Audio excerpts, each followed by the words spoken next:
Y'all, I had an epiphany about burnout and I have not stopped thinking about it. And I knew I had to make a video because I really do believe that it will transform the way that you create. So last week, I finally released the behind the scenes film of the making of my EP. Definitely go watch that. I will leave a link in the description box. And as I was posting it and announcing it on social media, I had an epiphany. The burnout cycle does not begin when you start a new project or start a new goal. The burnout cycle begins at the release or completion of your last project. I don't know what it was about that, but when I tell you, I have not stopped thinking about it. I realized in the past when I started a project, no matter how big or small, every single step of it felt high stakes. And I realized that even when I released the project, whether it's releasing music or just doing a video, I was still gripping and scanning. And I realized it's so hard to enjoy what you're doing when every single step of the process is high stakes. And it made me ask, at what point do you rest in what you've created and allow it to have the life that it's meant to have beyond you? And I had a seed that was planted in my mind, and it was, if it is not enjoyable, it is not sustainable. And I'll talk a little bit more about that in the video. When I released the video, I realized that I had grown. I felt all of the excitement, that bit of adrenaline, all of the emotion from finishing a project and releasing it into the world. But I also released the video, soaked up all the love, and continued putting finishing touches on a video for this channel. And it was in that moment that I realized, oh, I'm letting go of the things that I've created. And it was so symbolic because I was allowing my creation to live, and I trusted the creation, and I trusted that it would find the people it was meant to find, and the people who were meant to connect with it would connect with it in due time. And it was just so huge because I'd never done that before. I think usually when I released something in the past, I never released it. And yes, it's part excitement, but I also think that it's equal parts anxiety and not letting go. And it was a huge moment because it was such a shift away from treating every single thing that I made as make or break, as opposed to something that lives within the bigger picture that is the consistent cycle of creativity. And I do want to say, working in a way where preventing burnout lives at the center of your work will change the game. And maybe you are someone who knows that you will work hard, you will do the research, you are striving for quality, but I really do think it's about allowing those characteristics to work for you as opposed to fueling something that is not sustainable. And I wanted to share a couple things that I've noticed about burnout. On and on and on and on. Number one, burnout stems from a desire to do something great, to create something great. And I think we have to give ourselves a little bit of grace here because it is so easy to get burned out. And then we look at the activity that we were doing when we got burnt out and we think we need to eliminate that, or we start to demonize it. And I don't always think that's the case. I just think that sometimes we're looking at what we're doing and not giving enough weight to how we are doing it. And I think that how we work is just as important as what we're working toward. So even if you are burned out and you are looking back at all of the activities or all of the patterns that brought you there, still realize that you are burned out as a result of you having a desire that was well-intentioned, and start to reorganize from there as opposed to organizing from a sense of inadequacy or beating yourself up. Because we don't need that. No, you're never gonna get it. Never gonna get it. Okay, so this next one was huge for me, and we're going to talk about systems. When we are starting to put a project together, we have so much ambition. You know, this project is going to be the project where I prove to myself that I can do it. I'm going to show up. I'm going to be consistent. I'm going to go all in. I'm going to give 1000%. That's great. That's great. But sometimes in all of that well-intentioned ambition, we set up systems that are not sustainable. And y'all, this is the key. More than your system being lofty, well-planned. Oh, y'all, this is real.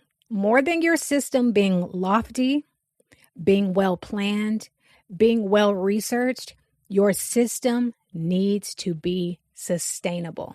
And as you create or re-envision a goal, ask yourself, is the way that I'm working, moving, creating, leaving any room for the encouragement that I will need to keep going. And this is another one.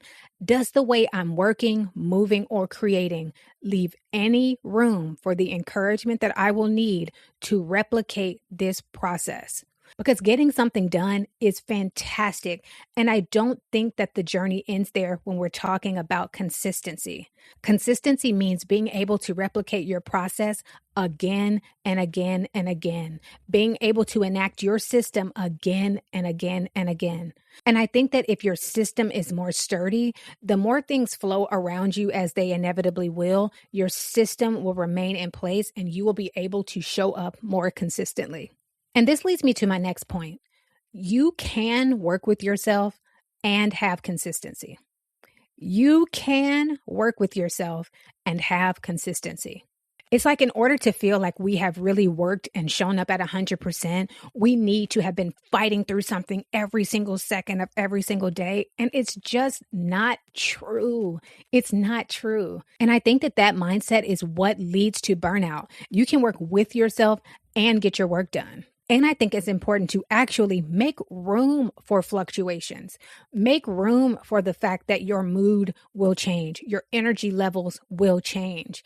What you have to give at certain days might not be the same. It's not going to be consistent. And y'all hear me when I say this? It is okay for you to make it easy for yourself to show up. It is okay to make it easy for yourself to be consistent, especially when you are getting started, and especially when you are doing something new. It reminds me actually of something that I read in The Artist Way. She said that when you are starting to create something, it's in its infancy. It needs to be handled delicately. And I do believe that it's the same when you are getting started on a project. Yes, ambition is great. Going 1000% is great. And there are times where, just to be honest, you need that. Yes, there are times where you need to work through difficult or opposing feelings and just get the work done.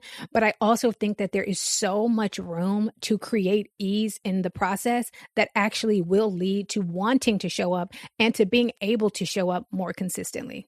And I do want to say that the closer you get to burnout, the more that window for consistency closes. And I do think that consistency builds the trust that you will need to have within yourself to keep showing up and to know that you can keep going. Ginger me with pillow talk today. Ginger me boy with your love. You're so one of the major ingredients of burnout is not letting go. And y'all, I'm saying this because I know and I work through it when I create. You have to let go. You have to release if you want to get away from burnout. And sometimes that means releasing perfectionism.